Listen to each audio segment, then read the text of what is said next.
തൊടുപുഴയിലെ ബിജുവിന്റെ കൊലപാതകത്തിൽ ഒരാൾ കൂടി അറസ്റ്റിലായത് നിങ്ങൾ അറിഞ്ഞോ? ജോമോന്റെ ബന്ധുവും ബിസിനസ് സഹായിയുമായ യബിനാണ് അറസ്റ്റിലായത്. ബിജുവിനെ കൊലപ്പെടുത്തിയ വിവരം ജോമോൻ ആദ്യം വിളിച്ചു പറഞ്ഞത് യബിനോടായിരുന്നു. ജെയിനിസ് രാജു വിശദാംശങ്ങളുമായി ചേരുന്നു. ജെയിൻ, ഒരാൾ കൂടി അറസ്റ്റിലായിരിക്കുന്നല്ലോ, വിശദാംശങ്ങൾ എന്താണ്? ഇവരുടെ ഫോൺ കോളുമായി ബന്ധപ്പെട്ട വിവരങ്ങൾ എന്തൊക്കെയാണ്?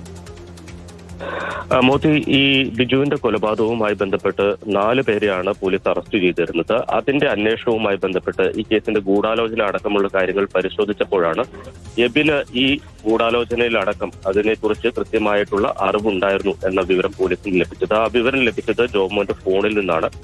ജോമോൻ എബിനുമായി സംസാരിക്കുന്ന കോളുകൾ ഈ ഫോണിൽ തന്നെ റെക്കോർഡ് ചെയ്യപ്പെട്ടിട്ടുണ്ട്. അത് പരിശോധിച്ചതിൽ നിന്നാണ് ഈ സംഭവത്തിന്റെ ഗൂഢാലോചന അടക്കമുള്ള കാര്യങ്ങളിൽ എബിന് ഈ നേരിട്ട് പങ്കാളിത്തമില്ലെങ്കിലും അത് സംബന്ധിച്ച വിവരം എബിന് അറിയാമായിരുന്നു. അപ്പോൾ ആ കുറ്റകൃത്യം മറച്ചുവെച്ചതിന്റെ പേരിലാണ് ഇപ്പോൾ പോലീസ് എബിനെ അറസ്റ്റ് ചെയ്തിരിക്കുന്നത്. അതിനുശേഷം ഈ കൃത്യം നടത്തിയതിനു ശേഷം ഇതൊരു ദൃശ്യം 4 മോഡൽ കൊലപാതകമാണ് എന്ന് പറയുന്നത് അടക്കമുള്ള കാര്യങ്ങൾ ജോമോൻ സംസാരിച്ചത് എബിനോടാണ്.